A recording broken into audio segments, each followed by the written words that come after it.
Nuestro compañero Derek Baquer estuvo en Acuña este fin de semana y estuvo en estos días y nos hizo un recuento detallado de todo lo que haya estado ocurriendo en las últimas emisiones, y hago contacto con él para hacer una recapitulación. Derek, ¿cómo estás? Buenas noches. Buenas noches, licenciado. Derek, finalmente, ¿cuál es tu resumen? Si pudiéramos hablar de un resumen de lo que pasó o de lo que está pasando en Acuña en este momento. La situación ha sido una suma de factores muy particulares que no se habían presentado nunca en la región y que afectaron en diversas esferas de la sociedad, algo que nadie se imaginaba, que nadie deseaba y que lamentablemente sucedió, y creo que de la peor manera. Por un lado, una confusión entre los mismos grupos sobre todo personas de Haití, personas migrantes haitianos, quienes se dejaron llevar por un permiso que ciertamente sí existió al principio para aquellos que vivían en la isla, que habían sido víctimas del golpe de estado político y de toda esa situación que se generó, pero que después se fue compartiendo por grupos de WhatsApp, por redes sociales, a otros migrantes de haitianos que ya habían huido del país desde 2014 a consecuencia de los terremotos y otras crisis climatológicas, pero que estaban ya en Chile, estaban en Brasil, y que todos se dejaron ir, por así decirlo, hacia la frontera. Creo que gran parte de responsabilidad de lo que sucedió, así mismo lo reconoce el CONACYT a través del Colegio de la Frontera Norte, es culpa del Estado, que permitió que 15,000 personas avanzaran libremente por territorio mexicano sin siquiera poner filtros, no digamos por la fuerza, no digamos poniendo el orden público, simplemente filtros donde se pudiera constatar cuál era la situación legal de cada uno. Nunca lo hubo, y permitió que 15,000 personas llegaran de un momento a otro, prácticamente en cuestión de días, hacia la frontera y se hacinaran debajo del puente internacional.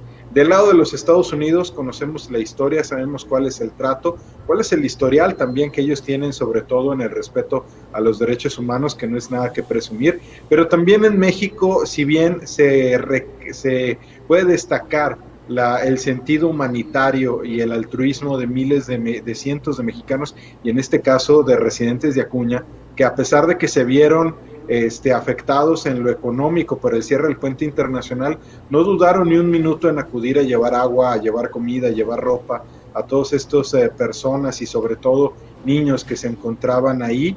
Y otra cuestión, pues bueno, la reacción tardía de las autoridades, primero del Instituto Nacional de Migración, que no se hizo presente sino hasta que del lado norteamericano ya habían cerrado la frontera y comenzaron cerca de 2,000 deportaciones, así como el cerco que realizó la Policía Civil de Coahuila para no permitir la llegada de más personas, y al final el que le tocó la tarea difícil fue el Ayuntamiento de Acuña, que tuvieron de manera muy torpe, empezaron a tratar de convencerlos de que se retiraran de ahí. Era una de las condiciones de los Estados Unidos para reabrir la frontera. Al principio fue muy torpe, fue con muchos descuidos de parte de la autoridad. Finalmente logran reubicarlos a un lugar más estable, con piso firme, pero eso no cambia la situación. Pero eso sí, ya como quiera se quita de la atención del foco público esta crisis humanitaria, y lo que sí es que hay miles de personas que al día de hoy no saben qué va a pasar con ellos el día de mañana. La idea de que existía esta aglomeración de más de 10,000, 15,000 personas entre mujeres y niños ya ha desaparecido. ¿Por qué? ¿Se dispersaron finalmente a lo largo y ancho del estado de Coahuila, a otras ciudades fronterizas?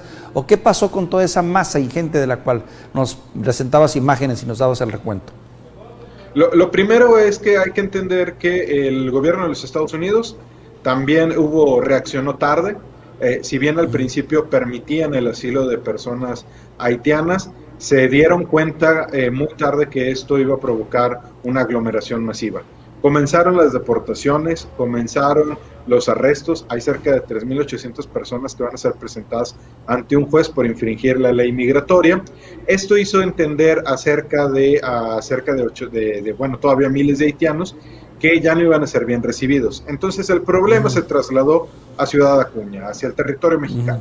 Y una vez que vieron que también la Policía Civil de Coahuila ya no dejaba que llegaran más personas, también realizaron traslados hacia Chiapas, hacia el sur del país. Entonces comenzó una dispersión. Muchos haitianos se fueron a esconder a hoteles, a domicilios particulares, otros fueron más abajo, a municipios como Abasolo, como Zaragoza, como la comunidad de Morelos, ahí mismo en Acuña, y solamente quedó un reducto de cerca de 300 personas en este parque Braulio Fernández Aguirre, la gran mayoría con niños, porque precisamente eran las familias quienes podían moverse menos o quienes corrían menos riesgo ante el temor de que pudieran ser separados. Bien, pues buen trabajo, Derek. Muchas gracias a ti y a Luis Fernando Sandoval por este trabajo. Luis Fernando Sandoval en las cámaras también, que hicieron posible este recuento puntual de lo que ocurrió en Acuña. Gracias, Derek. Buenas noches. Buenas noches. Derek Vaquera, compañero nuestro reportero, que estuvo todos estos días últimos en Ciudad Acuña, donde se convirtió en un epicentro importante en cuanto a migración en este momento en el país, y que sin duda seguirá el problema, ni duda cabe, pero hay que estar atentos cómo evoluciona. En fin. Vamos a nuestras notas breves locales.